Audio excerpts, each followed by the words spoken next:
Hi everyone, and welcome to today's webinar, Wellbeing for Supporting Children and Families After a Disaster. My name is Jackie Lee, and I'm a provisional psychologist and a practice development officer at Emerging Minds. I'd like to start by acknowledging the Kaurna people, the traditional custodians of the beautiful Adelaide Plains where I'm joining you from today. I pay my respects to the traditional owners of country throughout Australia, including the different lands our panellists are joining us from, and I did invite you to share in the chat which lands you're tuning in from today.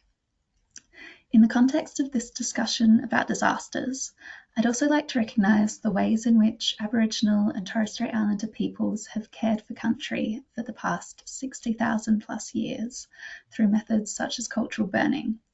I pay my respects to their wisdom and practices, as well as to culture and to elders past, present and emerging. Before we get into our discussion, I have a little housekeeping to cover. Live captions are available for this webinar. If you'd like to use them, please follow the link in the chat box. There will be a live Q&A at the end. If you'd like to submit a question, you can do so by using the questions box in the GoToWebinar dashboard. Today's webinar is being recorded. The recording will be available in about 2 weeks, and you'll be able to find it on the aifs and the Emerging Minds websites under the webinar banner. Our guest panelists have compiled a list of related readings and resources for you, which you can find in the handout section of your GoToWebinar control panel. And lastly, there'll be a short feedback survey that will open at the end of the webinar that we'd really love you to take a couple of minutes to fill out so that we can continue to deliver you the webinars that you want to see. We'd also like to recognise the children, young people and adults within families and diverse communities with lived experience of disasters. We recognise the pain and heartache these families have experienced, but also the strengths and know how they've drawn on to navigate difficult times. And we respect the skills they've developed to contribute their lived experience to guide our practice and support other families like theirs. We invite you to join us as we commit to deeply listening and responding with integrity to their voices and expertise. Lastly, we have a couple of quick definitions which will be helpful to keep in mind as we go through today's discussion. So a disaster is a serious disruption of the functioning of a community or a society at any scale due to hazardous events interacting with conditions of exposure, vulnerability and capacity. This includes environmental hazards such as floods, bushfires, cyclones and drought, as well as man-made hazards such as war, violent crime and terrorism. Disasters cause significant destruction and harm to individuals, communities and/or the environment, often resulting in widespread suffering, loss of life, property damage and the disruption of normal functioning. And in the context of today's webinar, a worker is any individual with a role that involves or might involve supporting infants, children, parents and/or families in the context of a disaster. This includes both professionals and volunteers. Today, we'll mostly be discussing experiences related to environmental disasters, but the insights you'll gain from our panellists can be used to support individuals in relation to many different types of disasters. Now, it's my pleasure to introduce our panellists, Michelle Roberts, Taylor Iamo, and Sanya Ralston. Their full bios can be found in the handout section of the GoToWebinar dashboard. So I'd just like to kick off with a quick introductory question for everyone. Michelle, I'll start with you. Welcome. Thank you for joining us today. You have a wealth of experience in supporting professionals, children and families through disasters. What initially drew you to this work? Hi everyone, and thanks Jackie for the intro.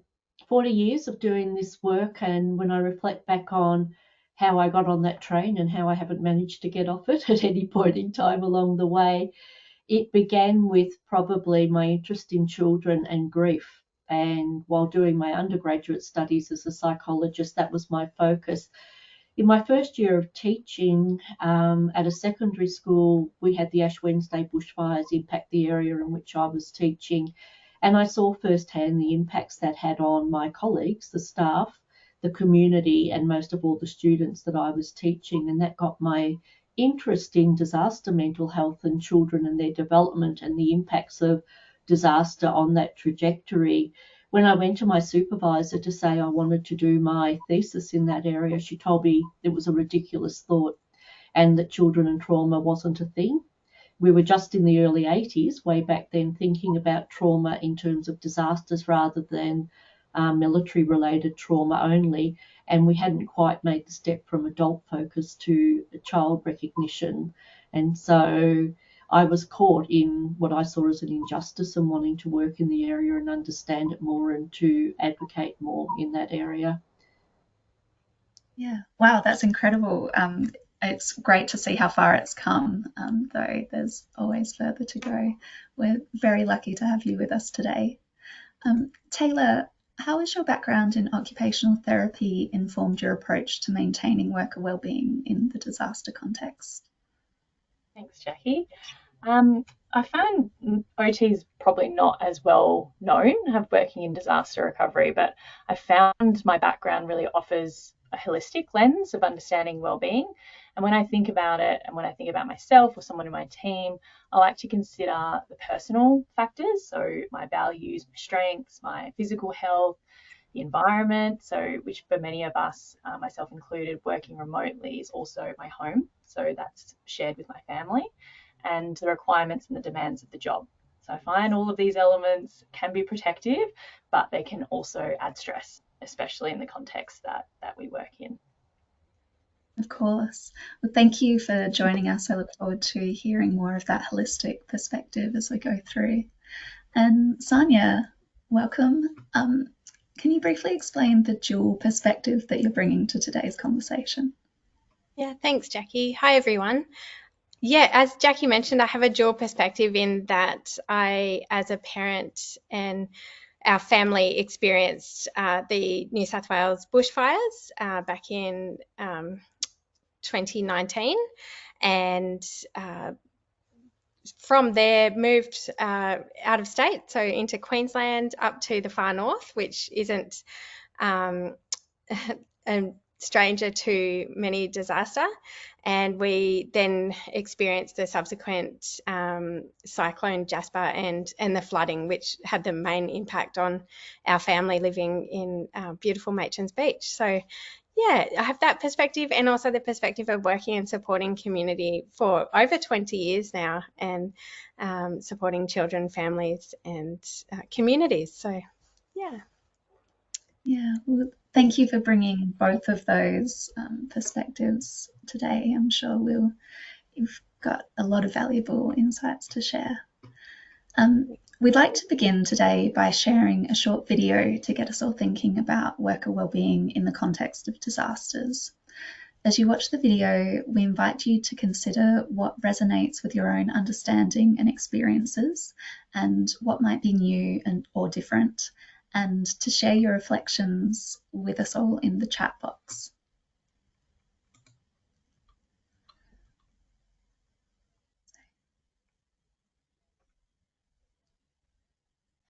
When it comes to wellbeing, it's a shared responsibility, and it is about us looking after ourselves, taking steps that look after our own wellbeing, being proactive about that, not waiting until we know we're falling over and looking for someone to pick us up, but doing all the things we know that work towards our own mental health and protective factors for us and our families. And then working within the organisation to make sure that it is a worker wellbeing friendly type of organisation that has the structures and the philosophy behind it that helps us to look after ourselves, to look after our peers and our colleagues, and to work in a safe way as an organisation. So all of wellbeing, particularly in the disaster sector, is a shared responsibility. This is such important work, and it's really rewarding work, but it can be personally challenging, and it's been really important that we acknowledge that explicitly as a team. We found having a wellbeing project was really helpful, and part of that project was having individual wellbeing plans.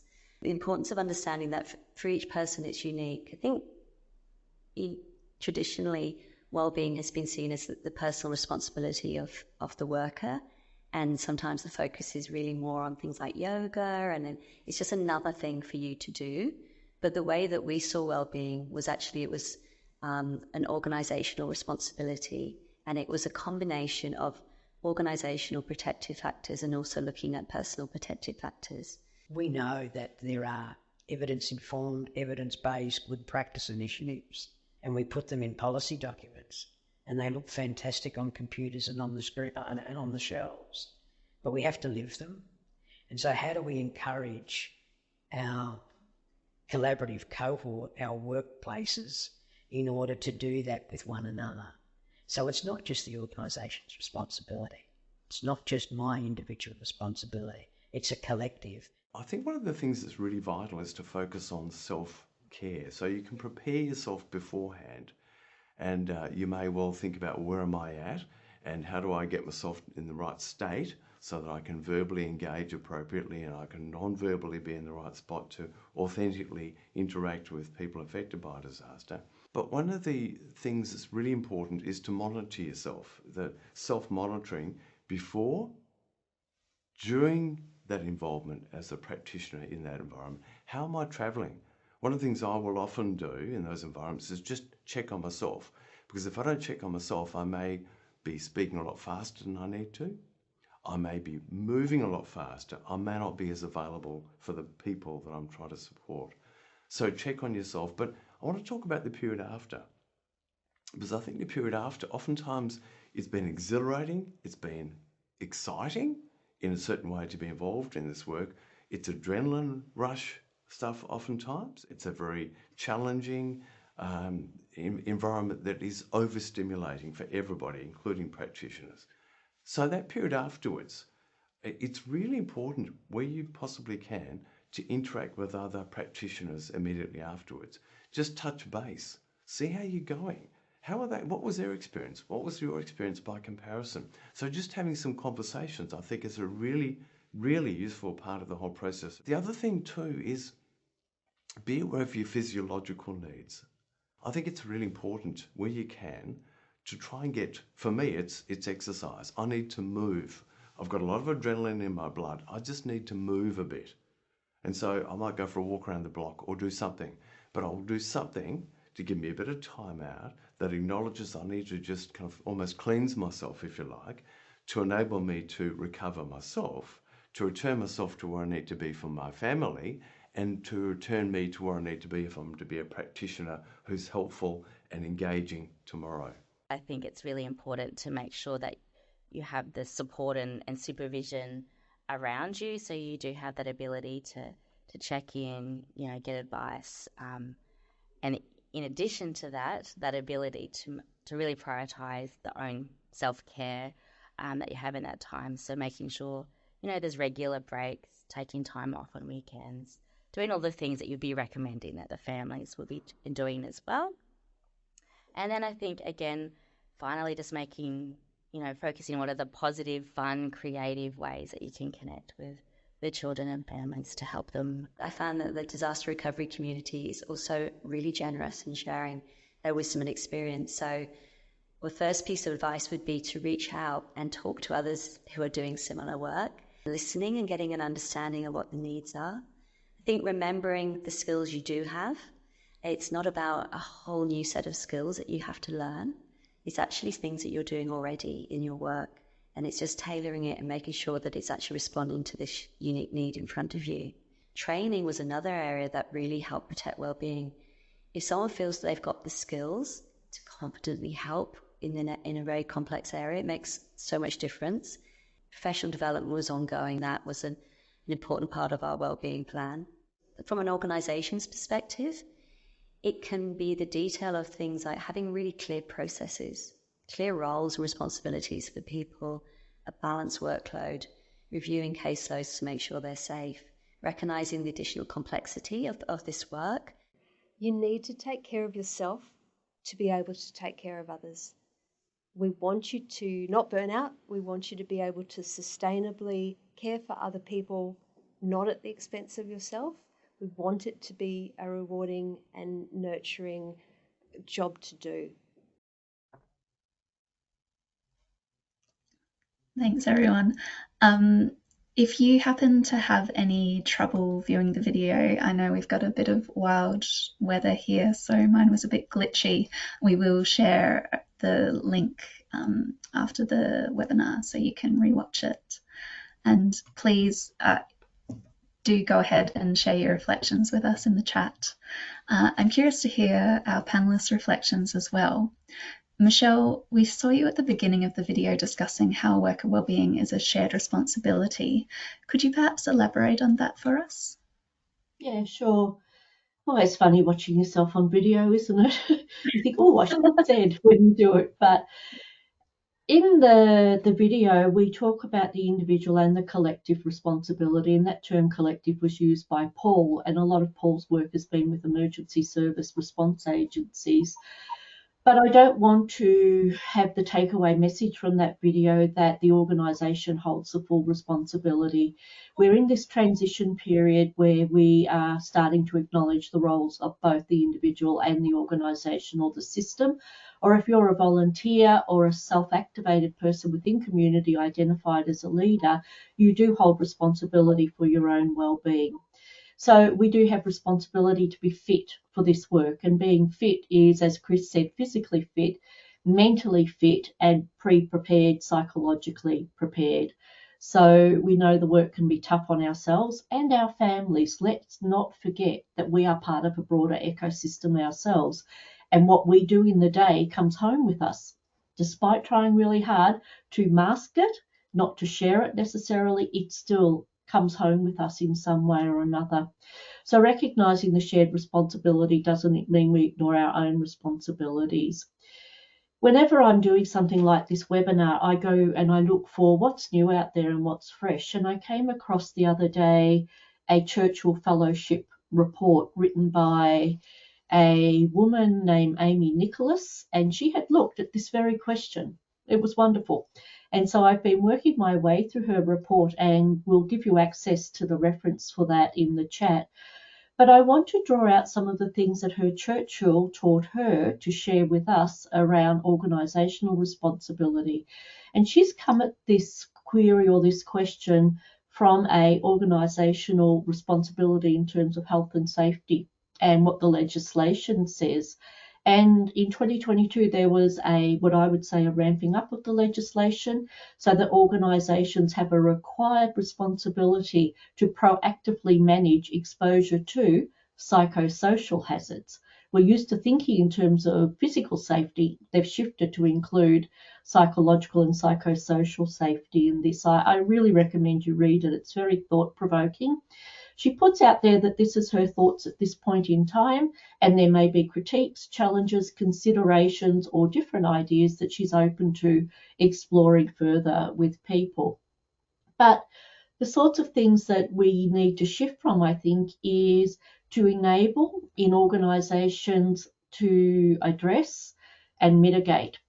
To enable the individual, address what are perceived and foreseen psychosocial hazards, and then as a collective look at what are mitigation strategies. We know that this work is tough. We know that if you do it going in with your eyes open. We know it's important to have, as Sarah said in the video, the training, the awareness of your own vulnerabilities and strengths, and organisation awareness of your strengths and vulnerabilities as well.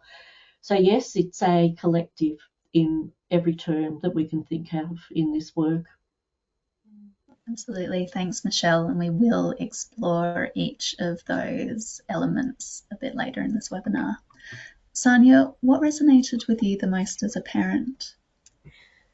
I think from the clip and also this whole conversation, it really shows how organisations are valuing the whole worker, and how taking into consideration that it's not just a self-indulgent act to, tack on self-care, but it's actually essential to show up both for work, but then show up at home as well.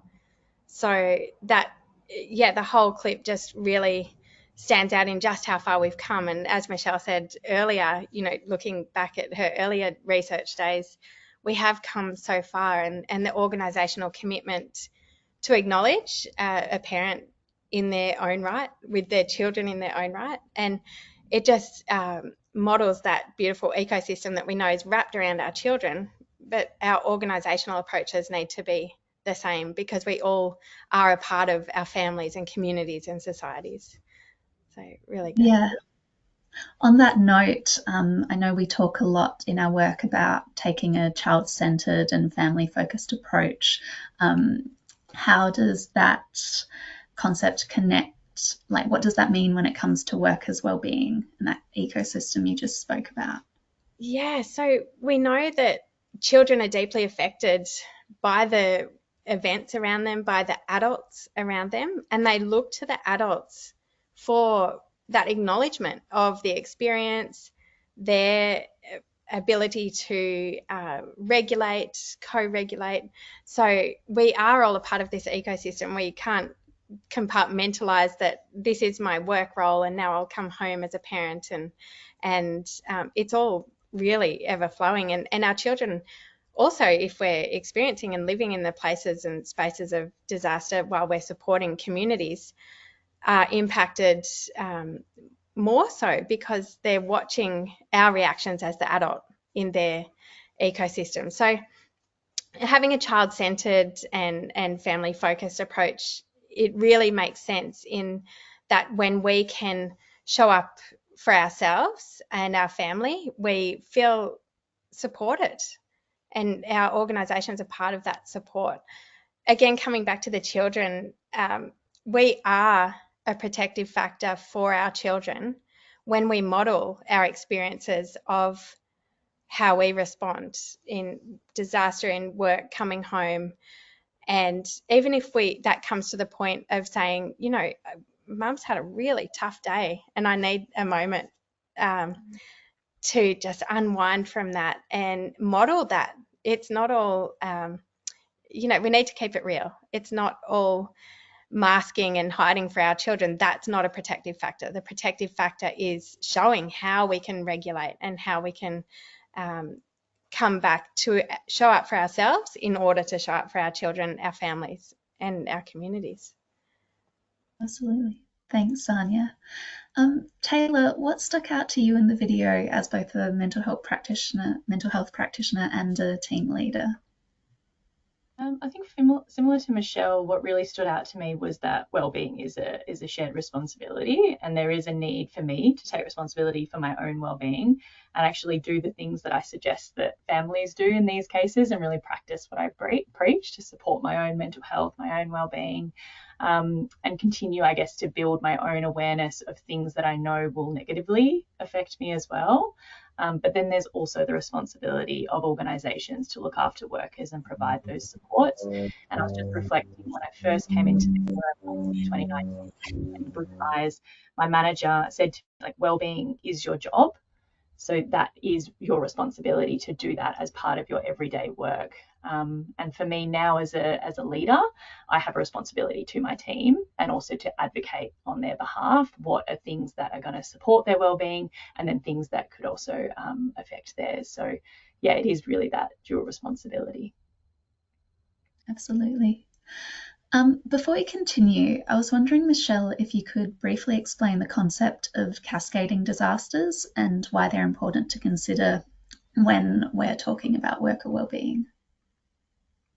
Cascading disasters is a relatively new term. This the whole world of working in disasters is a rapidly evolving one with changes in concepts, and as we have more frequent and more severe disasters impacting on ourselves and our communities, it's really interesting. When I stopped and had a think about what we're using cascading disasters as, like, terminology is really important and often means different things to different people.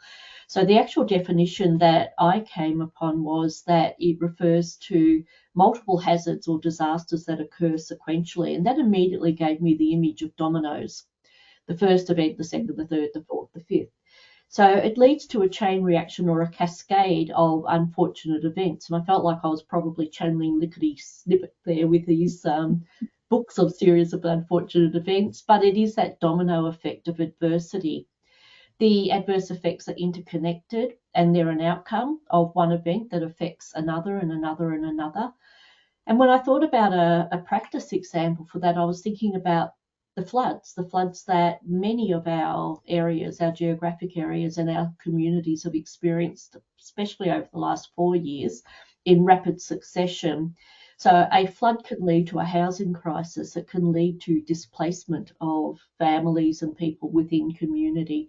It leads to a loss of social support resources that they would have had if they hadn't been displaced, and the opportunity to recover with others within the community that have had the shared experience. So it influences that secondary effect.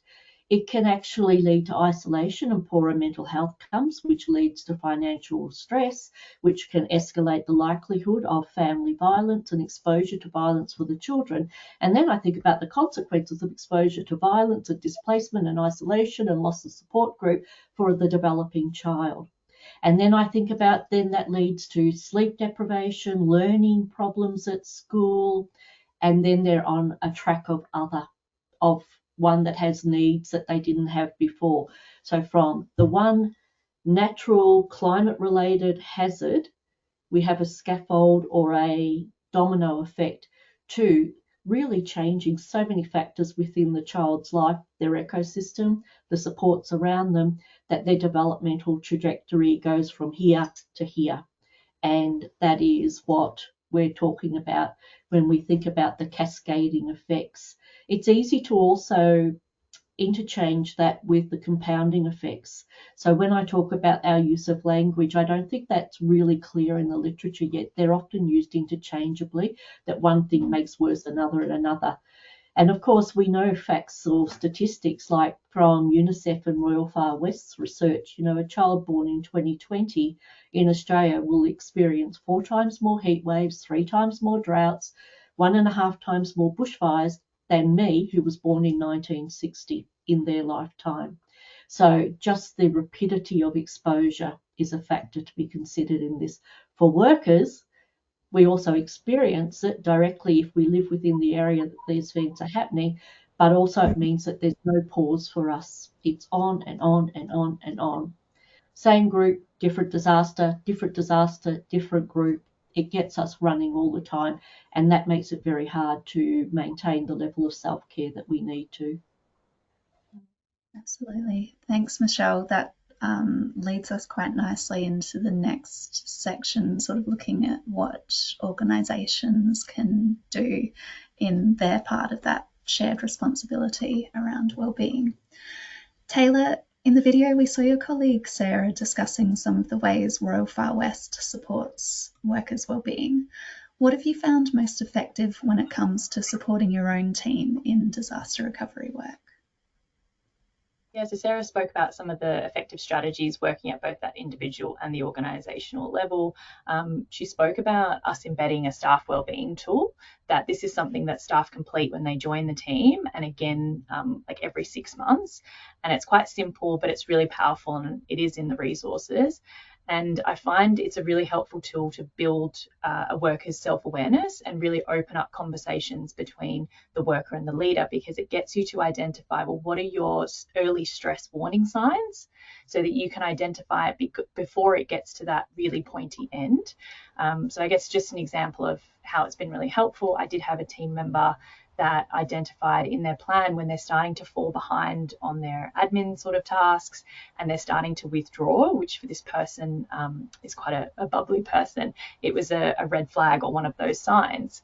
So when I noticed that that had started to happen and noticed that in meetings, we were able to check in, refer to her plan and make adjustments early on. So it was really taking that proactive approach. And I have learned that in these contexts, in disaster contexts, people tend to take on multiple roles, and sometimes your scope can sort of be a bit blurred. Sometimes health clinicians can become caseworkers, teachers and local government workers become, incidental counsellors, and community leaders become crisis responders. So we found that role clarity is really essential, and where possible, having very clear processes for people to follow in a crisis, because you find that those real executive functioning skills when you're in those stressful times are harder to access and are affected. Sarah also spoke about training, which has really been a key initiative, because for me personally, there is nothing worse than feeling like you don't have the skills needed to show up and do your role. So, and there's lots of, I guess, free trainings and webinars out there for specific disaster work. So things like, Emerging Minds has a lot of supports, but also ADA has a lot of resources to support in this area that doesn't cost you any money to sort of build your knowledge. But again, this work does require flexibility. So we have found having more broad theoretical frameworks for the team, so working with children and schools helpful, like trauma-informed practice or Hobfall's 5 essential elements of immediate or mass trauma, because they're not prescriptive, but they can ensure your interventions that you're using with schools or using with families, they're guided by research. So they're interventions which promote a sense of safety, promote calming, promote self-efficacy, connectedness, and hope. Thanks, Taylor. Sania, a lot of organisations span entire states and may have teams of people living and working in both affected and non-affected areas. What challenges have you found in these situations, and how can these kinds of organisations best support those staff members who are impacted by a disaster? Yeah, great question, Jackie. And it's so important because the reality is that many organisations span across states and territories and also nationally. And we know within one state, an area could be impacted by bushfire or flood or cyclone, something going on, and the other part of the state is functioning as normal. So when we create systems, as Taylor mentioned, within our organisation, but also promote that across our communities, we really help people understand their role in the broader part of supporting and checking in and responding. When people are having vastly different experiences, I feel it's really important to understand the context in which our teams are working in our organisations. So having really strong systems and policies in place that are looking more so at prevention focus and a supporting focus. So how do we be really proactive in our policy and not reactive? And that just comes down to really clear communication and understanding the context in which our teams work, the geographics of where our teams work, and then also recognising and responding across those diverse areas when disaster or experiences have occurred. So again, clear communication, flexible workloads, knowing our teams, regular wellbeing check-ins, and also across broader organisation perspectives. I saw it firsthand, and a lot of people here in the far north commented when southeast Queensland was experiencing a threat of cyclone, and how the comms coming out of Brisbane was fantastic. And it's what we wanted to hear every time we up in the far north experience, and not talking within my organisation. My organisation went above and beyond for my experience of Cyclone Jasper and the flooding, offering up temporary accommodation, which is something well beyond what my organisation should have done, but, booked us a motel and really supported, which was amazing. But the contractual requirements we heard in the southeast Queensland, if you need to pause reporting, etc., because of this event happening in southeast Queensland, let us know. And I was thinking, wouldn't that be great if that happened when we had potential experiences up north, or working remote, talking to people at remote. So I guess it is just about communication and that consistent approach. Absolutely. Thanks, Sania. Moving on to think about how individuals can look after their well-being. In the video, Chris emphasised the importance of self-care through every phase of a disaster. So starting off with you, Sania, how do you look after your well-being in the lead up to a disaster, and how does your family factor into this? I definitely learnt the hard way because I was in absolute denial the first time we experienced disaster and just brushed it off. It won't happen to us and we'll be fine. So, having learnt from that and talking with my children and family and many incredible organisations and the work that you're all doing, the prevention in preparedness is essential. So, we know now some really core foundations that we can take in steps for our family. We have every year a pack that we'll prepare, and everybody plays a part. Even the littlest in our family has a part to play. And I feel that's really important, particularly for children in preparing for disaster, in that when they have a role to play, they help feel and have a sense of control. They feel they play a really significant contribution into the preparedness. And us, again, as adults, are modeling that response in how regulated we are, how we're showing up, and that it's actually a really organized, structured, relaxed, enjoyable process to work out what we're going to pack, who's responsible for the guinea pigs, who's going to pack the dog food, all of these little things that really can't be a last minute thing. So it reinforces that preparedness is a shared responsibility, and when we keep our children at the center of that, they can play such a significant role. And as Michelle said, they will potentially experience a lot more disaster than any of us have in our lifetime. So it's really important to start that from a positive strengths-based approach. Absolutely. Thanks, Anya. Michelle, what have you found to be effective in maintaining well-being during a disaster?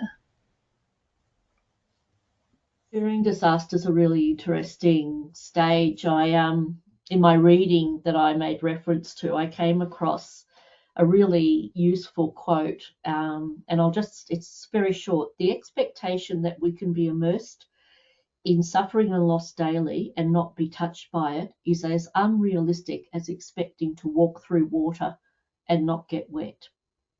And that really resonated strongly with me because we walk alongside the people that we are looking to support. We share in their exposures. Sania's reference to the preparedness means being physically prepared, but also means being psychologically prepared. And you can do that as a person who's about to experience the disaster. You can do that as a worker who's about to support others who have been through the experience, or you can do it as both, because we're often in both roles, as Sania exemplifies, and most of us have had lived experience as well as working in the space. The during is really fascinating. I reflected on the first time I knew the importance of role clarity in this context, and Taylor made reference to it. In 1996, for those of you that weren't born, I'll tell you that was the Port Arthur massacre, and it was the first really shocking mass casualty, people perpetrated event that had happened for time that I know of, but maybe for a long time if I'm thinking about things that I don't know about necessarily. There was one police officer named Matthew Richmond, and his reflections were so powerful. To this day, I remember his face and his name, never seen him again, but it really sat with me that he was asked about leading people into what was a chaotic, unpredictable, dangerous situation to save life and limb, as is their duty, and to identify the perpetrator and manage to stop the harm that was being done. They were as informed as they could be, but it was an unfolding situation. Now, that's a special sort of during related stressor, that you are so activated within yourself that you have that really heightened necessarily response that's going to keep you as safe as possible. And Taylor spoke about the alterations to our executive functioning when we're in that state, the pinpoint laser vision that you've got searching for the threat. So if you can put yourself in a role of having to be faced with the challenge as well as the responsibility of helping, then you need to be thinking about how can you be prepared mentally? What am I likely to face? How do I prepare for that? if A happens, what am I going to do? If B happens, what am I going to do? Now, I've been in that situation. It's not just as a police officer, as a mental health professional. I have stood next to the body of a child that's been hit by a school bus while all the kids are still on the bus, while the mother comes and sees what's happened. The most stressful thing. It's horrific. So I need to think about my what ifs, my vulnerabilities, my strengths. And from that experience, I learned, one, I'm a good person in a crisis. But boy, I have to work hard after, because there's a lot to unpack about that experience. And if you don't do that work, you don't work in this space again. That is such a recipe for unfolding yourself in a way that you don't want to do. So the during is really important. We often get called in the after phase or the before phase, but it's also quite possible that all of us have a role, whether we are a teacher, a school crossing person, a volunteering community, that we will be engaged in the during as well. I think about a disaster like a drought, where the during is sort of prolonged. so prolonged. Yeah, thank you. I think, can I just very briefly say to that, that's a different sort of preparation, because it's a marathon, not a sprint. And if you don't see how you're going to be there in the long term, if that's your role, you're going to burn out. And if you engage with all of your interpersonal connections while you're in the drought space supporting people and families, but your funding runs out, or your organisation decides that it's too much to ask you to be there for the 3 years of the drought and then the consequences, and they move you to another role, you've got to prepare yourself and know as much as you can beforehand of how long are you there for, what's your role, how are you going to do it, and when you know that you've done all that you can in that circumstance, and be ready to disengage. Yeah, absolutely. It sounds like there's maybe something in there around being kind with yourself and not being ashamed of needing to disengage, make that call. Yeah. Yep. Taylor, what about after a disaster? What have you found supports your well-being in this line of work? Yeah, a lot of the work that I do involves working with communities in the medium and the long term after a disaster, and this involves a lot of travel and time away from home to stay for a week in community. And when I'm in community, I've found that boundaries for me are everything and really important. So after each day, I do have a small ritual. I take off my badge and I take off my uniform, and that to me signals that it is the end of my work day. My work day is done. And we do travel as a team, and we try to hold each other accountable by not letting our work really bleed into our personal time as well. And I guess on that, in terms of team, another thing which might not seem like it relates to wellbeing, but having a very supportive team culture, and I take that as a key responsibility of mine as a leader, makes all the difference, because we have worked with each other for so long and we really know each other's stress signs and everyone's support needs, and we're very open in terms of our communication with each other around that. And it does really help to know that people have your back, and I can simply look at someone and they know what that look means. And you want to I want to come to work knowing that there is someone that cares that I actually show up to do that job and do that work. So I find team is so important in that.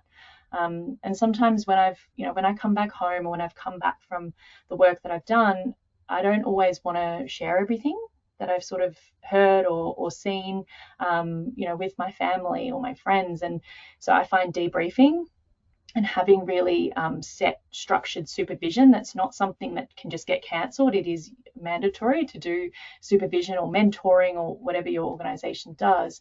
And these times isn't just about venting, which is important and it has its place, but more around making meaning of the work that you're doing, similar to what Michelle was reflecting on, and processing it so you aren't carrying it alone and I'm not carrying it alone. And I guess we need that. We need both the formal supervision and structures, but then we also need that informal team peer support. Yeah. Thanks, Taylor. There's some great ideas, insights in there. I'm curious, Sanya and Michelle, do you have any rituals of your own?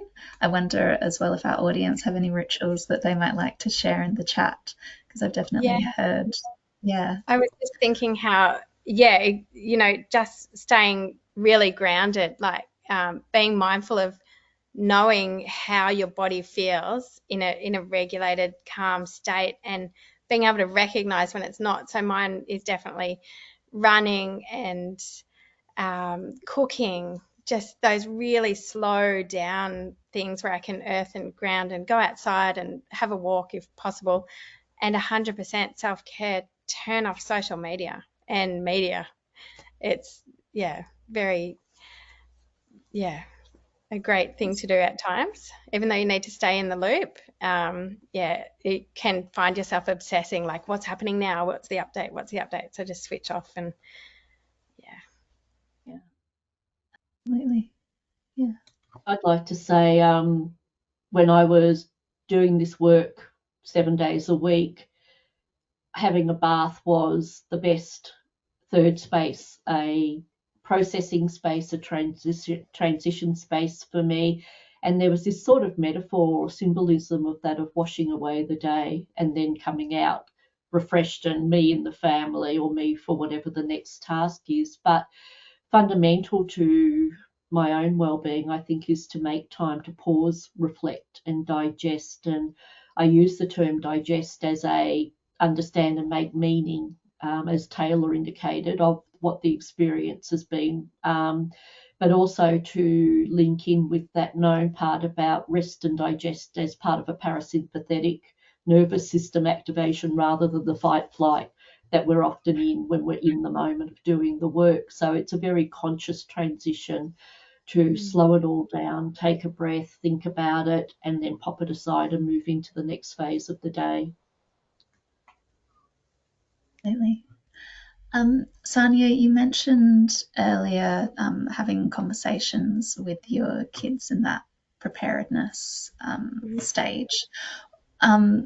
Thinking about all the phases of disaster, particularly afterwards, what kinds of conversations can disaster support workers have with their children and loved ones to support their well-being, and what is important for workers to keep in mind during those conversations?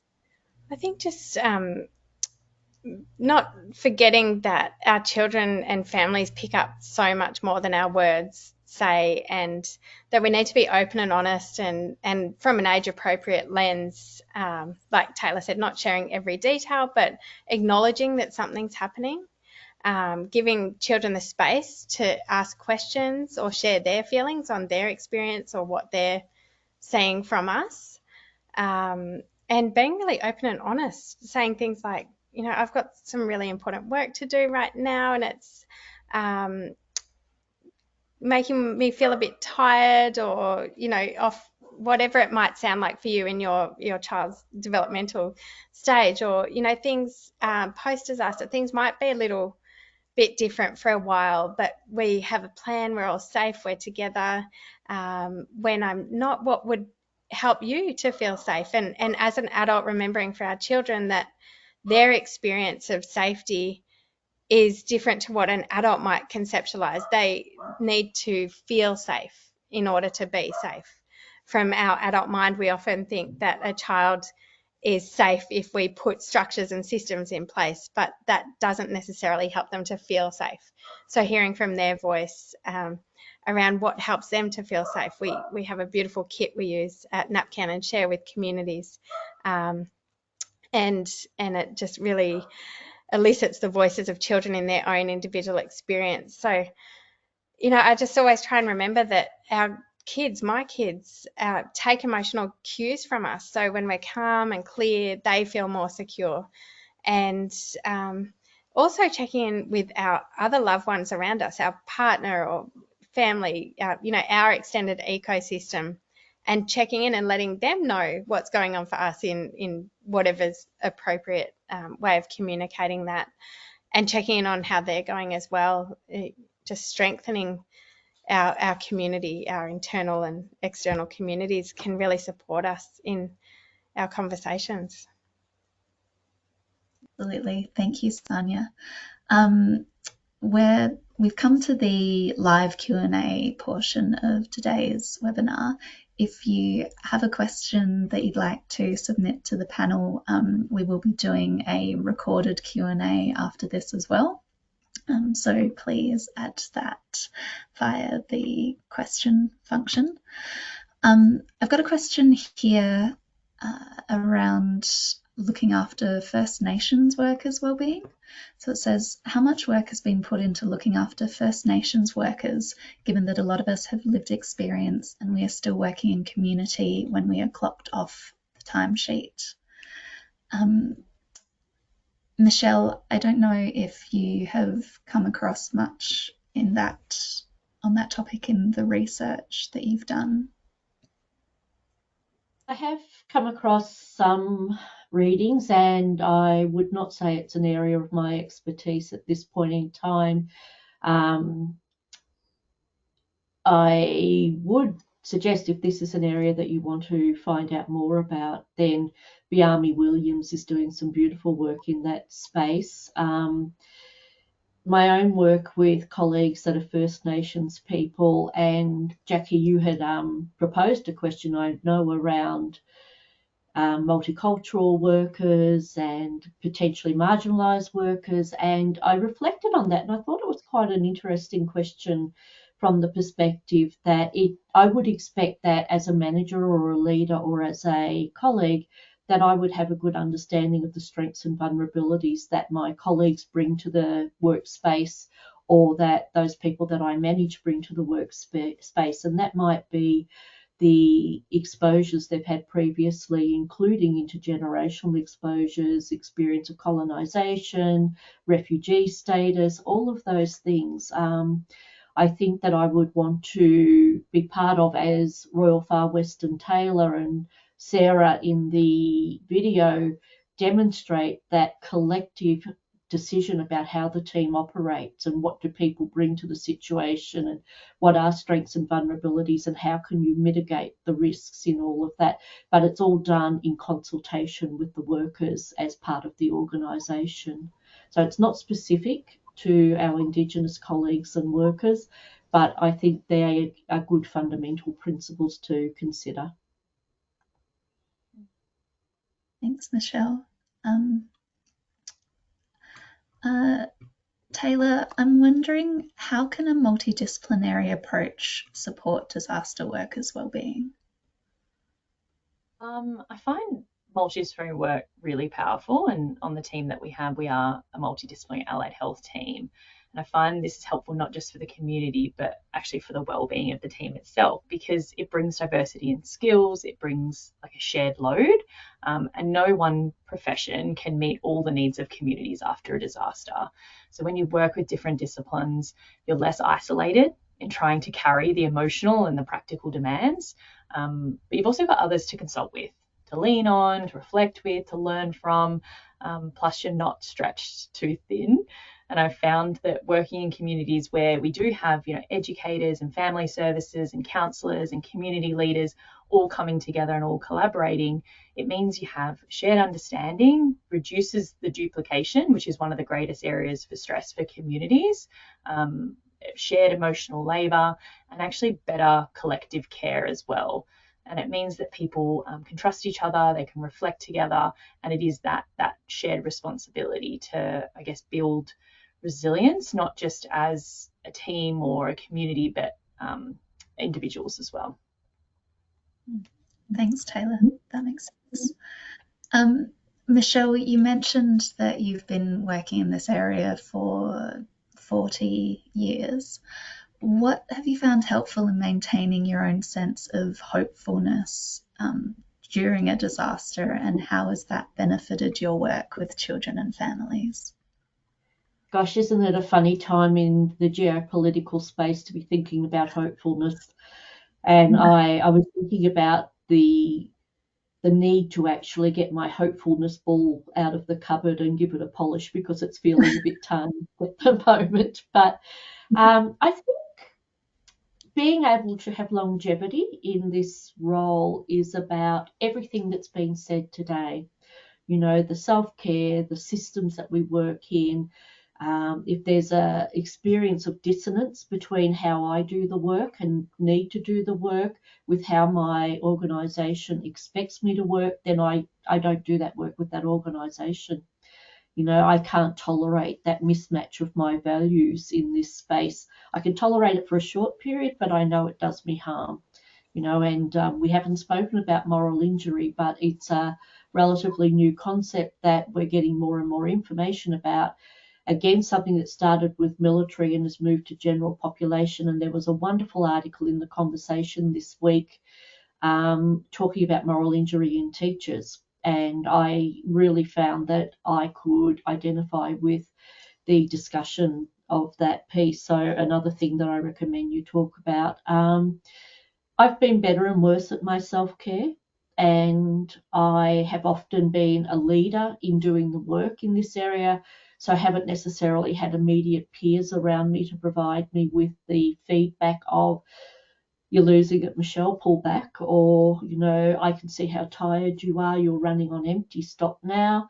And I've had to rely on my family to do that, or my very, very trusted friends who will actually grab me by my jacket and say, look at yourself, what's going on here? And sometimes you need that, you know, you really get so into the pattern.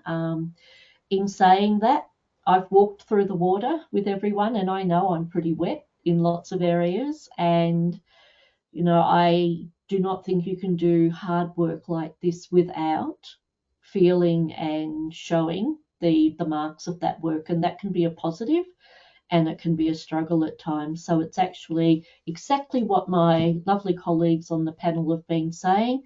You walk the talk. You know, you tell people to do this in your advice. Why aren't you doing it for yourself? And yet the hardest time to do the self-care is when you most need to do it. So you always make it part of your regular practice, so it's a habit rather than something additional that you have to do. But that's what I've learned in that time. Absolutely. And that's great advice for any context, right? Not just disasters. For those watching, there is a definition of moral injury in the handout section as well, if you're not familiar with the term. Thank you so much to Michelle, Taylor and Sanya for joining us today. That hour has just flown by, and I feel like we could do several webinars just on this topic. It's been a pleasure hearing from you all. Thank you everyone for joining us today, and to those who are watching the recording. And thank you to the aifs communication team and the child and family evidence and evaluation team for all their hard work in pulling today's event together. You can subscribe to the aifs and the Emerging Minds newsletters to be notified about the recording when it's available. And just a reminder again that there will be a feedback survey that pops up after this event concludes, and we would really appreciate your feedback and ideas for future events. Finally, our next webinar with CFCA won't be until August, but in an exciting development in the webinar space, aifs is launching a new on-demand webinar program next week, which will run until the end of the year. This program will feature 8 of the most popular webinars that we've had for over the past 2 years, including some that were produced in collaboration with Emerging Minds. This initiative comes after conversations with people in the sector who've said that they can sometimes struggle to find time for professional development, including attending webinars. So please keep an eye out in your inbox for the program and for more information on how to register and watch this on-demand offering. And just a reminder as well, if you're watching live, we'll be doing a follow-up Q&A with our panelists after this that will be recorded and then added on to the webinar recording. So please do keep an eye out for that in your inbox, because there are so many more questions to go through. Okay. Thank you everyone for joining us. Take care, and we look forward to seeing you again at our next webinar with CFCA in August.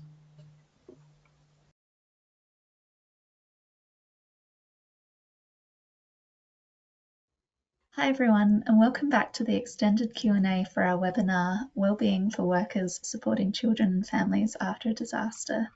I'd like to welcome back our panellists, Sania Ralston, Taylor Iamo, and Michelle Roberts. Thanks for joining us. Sania, I'll start off with you. We know that from research that social support and connection are some of the biggest protective factors for mental health and wellbeing, especially during times of stress. But we also often hear that people are hesitant to reach out for support when they know that others in their networks are also going through tough times. What approaches and resources might help individuals to overcome this hesitancy? Thanks, Jackie. I'm definitely aware of the hesitancy and reluctance to reach out for supports. And I think from a worker perspective, but also bringing my own perspective in a understanding of why is it that people aren't wanting to reach out for support. And when we can understand the reasons and potential reasons why, it can help us in our approaches and the way that we frame our supports. So I know firsthand, I myself did not want to appear vulnerable.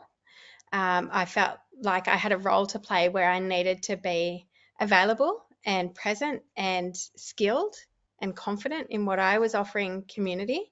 So therefore, if I sought help or appeared vulnerable, it somehow, in my mind, impacted my credibility in the space of supporting people. So stepping back from that, and as a worker trying to understand why somebody might not be wanting to connect and seek support, when we understand that vulnerability, we can really reframe the way that we tune in and offer supports. There was research done, I believe, in Queensland around why is it that people aren't seeking support, and often the research found that and this wasn't in disaster support, it was, I believe, a QFCC families research support, but looking at when people feel that they're judged or vulnerable, they are less likely to reach out for support. But those same people reported that if somebody had have noticed and tuned in to what they needed and come from a framing perspective of, hey, I've noticed this experience is happening for you. Can I offer up this? Can I offer up supports, etc.? They were more likely and willing to take on that help. So I think if we walk beside people and just be really mindful that we might be the professionals in a space of offering help and support, but to look around us to our colleagues, our teams, our organisations and other organisations and just check in. How are you? I noticed you're a part of this experience as well, and is there anything we can do from our organisation to help you and your organisation, and really normalise help seeking and help accepting, and that can be a really great step to breaking down barriers. Yeah, thanks, Sania. That's fantastic advice. In the video, Chris mentioned the importance of self-monitoring for wellbeing. Taylor, I'm curious to hear your thoughts on this as an OT and what strategies might be helpful for workers. Thanks, Jackie.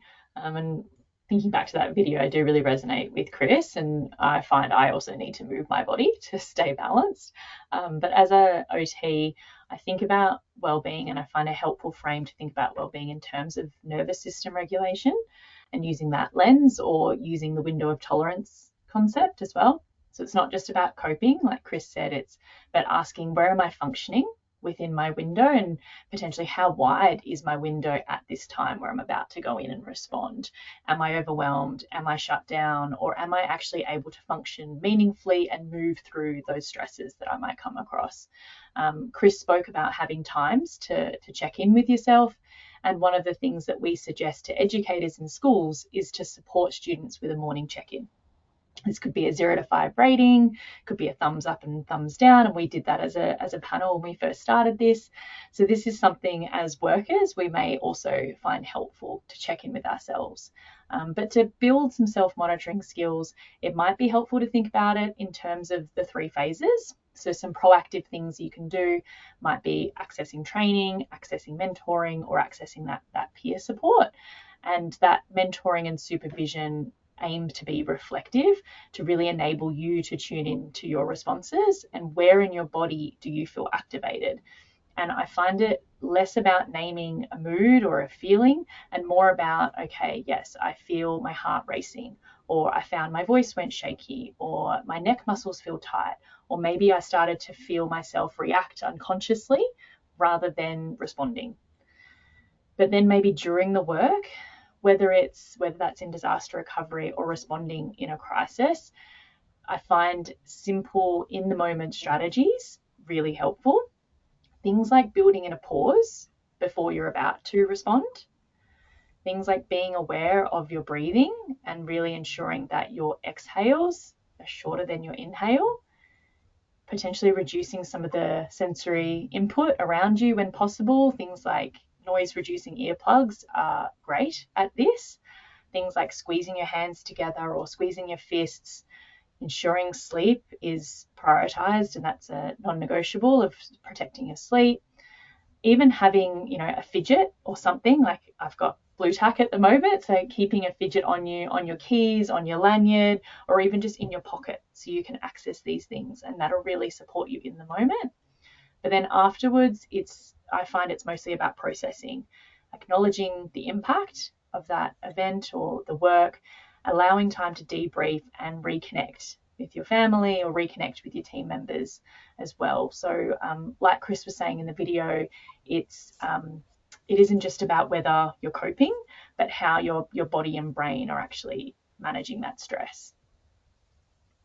Thanks, Taylor. We love practical strategies in these kinds of webinars. You mentioned there making sure I think you said making sure your exhalations are shorter than your inhalations, but I wasn't sure if you meant the other way around. So I've heard exhalations longer. Exhalations longer? Great. Yeah, yes. Okay, I got that wrong. So it might be breathing for 3 or 4 and breathing out for 7. Amazing. Thank you. Sorry, I just wanted to double check. Go ahead. Thanks. You also mentioned that like some classroom strategies in there, which transitions quite nicely to my next question for Michelle.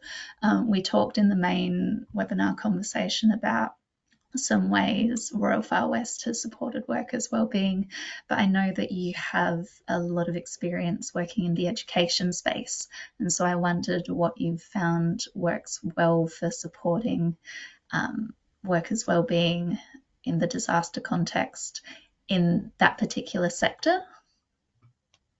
Yeah, it's such a good question, and I'd like to say I've got the perfect algorithm to hand over here, but I really do think that we always need to come into a context in this work and appraise the situation, what's happened, what's been the experience. So I look at this from 2 perspectives. One, I've spent time working as a school psychologist and going into schools across the state and providing support for the workers, and how I look after myself and my team when we do that. I have some tips that I would say: be prepared, make sure that before you go into the context, you know the where, what, why, and how, and you have gone down mental pathways yourself of what am I likely to hear, what am I likely to see, what do I think are the friction points within this school community that will be raised, and how can I best help with that. School communities are like any community. They have their own culture and they can be different from the school 5 seconds down the road. And so I need to be able to get a handle on what am I walking into. That's protective for me. It also means I'm more effective in my work for that school community as well. I need to be physically organised. I don't know if I'm going to be there for 10 minutes, 10 hours, a week, a month, whatever. And so I need to make sure that I feel like I've got the equipment I need, I've got the tools I need. You know, am I going to be sitting on the floor with the preppies and doing some play therapy around what's been going on? Am I going to be sitting with a principal who is so overwhelmed that they're hugging me and I've got their nose all over my shoulder as a consequence, and, you just don't know where the day is going to go with those circumstances. And so the way I am prepared for it is how I'm dressed, that I've got snacks with me so I can look after my own physiological needs, that I know that I'll need toilet breaks, that I will need to tell everyone else that I can't do the cognitive assessment I was going to do that day because I'm responding to a critical incident in a school, all of those sort of practical things. And I need to know what my role is, and am I going in there to hear the story first off and back up the leadership in their response? Am I going in to work with the families? Am I looking after a grade? Because I have a teacher background, it's not unusual for the teacher to say, I don't know how to do this and I'm just going to step out for a minute. Can you talk to the kids about this? And I need to be able to change my mindset really quickly for that. From a perspective of being an educator, or I might be a school chaplain supporting the staff, or I might be the school psychologist for that school or the guidance officer, I am part of that community as well as being looked to as someone who can provide the support. I already can tick off that I know certain aspects about the school and what's happened and how it's unfolding and where the vulnerabilities and the strengths are. We have to acknowledge the vulnerabilities, but we want to work from the strengths base all the time. And my own self-care in that is everything that we've already spoken about. I try and be practical. I try to be targeted. I try to look after myself. I model and walk the talk of self-care for my colleagues. I support leadership where they need it, and I encourage the sense of control, to bring back structure and control to what is a chaotic situation in the beginning. That's controlling myself, it's assisting others in their own self-control of their physiological and psychological responses, but it's also bringing back predictability to the school routine so that people feel assured that there is a step forward, we've got a plan, we're enacting the plan, and we're safe, both psychologically and in physical reality. Taylor, you do a lot of work in schools too. Did you want to add anything? Yeah, thanks, Michelle. I was thinking as you were talking around that the predictability in routine and how core it is for teachers to feel a sense of control over their day, but also ensuring that their classrooms can get back to having routine as quickly as possible. But the other thing that sort of jumped out to me as you were talking was for educators and school leaders really to be kind to themselves and sort of reduce the pressure on themselves and even reduce their expectation, because you've got a class of students that has also been affected by a disaster. And what we know in the immediate aftermath of disaster when we're returning to school is that students' ability to learn is affected. It's going to be impacted. They're going to struggle to pay attention. You're probably going to see behaviours in students that weren't presenting with those behaviours before. So what we really need to do is increase the wellbeing supports and just at that time reduce the demands on learning, which for teachers can just be a helpful reframe of not feeling the pressure of trying to get back to the curriculum straight away, because in those moments the students' ability to learn is really affected. So be gentle on yourselves as well.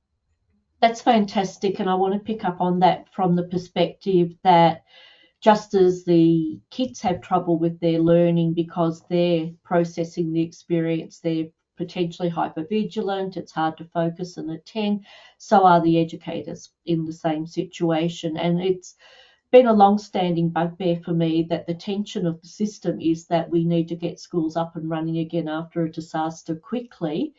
And I think that comes at a cost to the teachers who haven't had time to do the rest and digest that we've been talking about of their own experience, knowing that their own families are safe or their needs are being met, processing what's happened, let alone then how am I going to guide my class through this experience and deliver the curriculum as well, and so there's all these competing demands. And I know that in other countries, they often clearly give educators a block of time to do their own business around this. Then they have professional learning for the educators around their responses and their students and school community responses, and then they come back to school as teachers. So I don't know how we juggle the wider system thing of having kids safe at school in a disaster and parents having the time to do the busy work that needs to happen after a disaster and look after the mental health and well-being of our educators in that context. Thanks, Michelle, and thanks, Taylor. Some great insights and also some interesting reflections. I feel like we could do a whole webinar just on that one topic. Thank you to both of you and to Sanya, who had to duck out to a next meeting. Thank you for joining us. Thank you to everyone who's watching. Don't forget to look out for that email on the CFCA On Demand webinar program, which will, depending on when you're watching this, may already have hit your inboxes or will be coming through in the next week. And we look forward to seeing you again at our next webinar with CFCA in August. Thanks, everyone. Take care.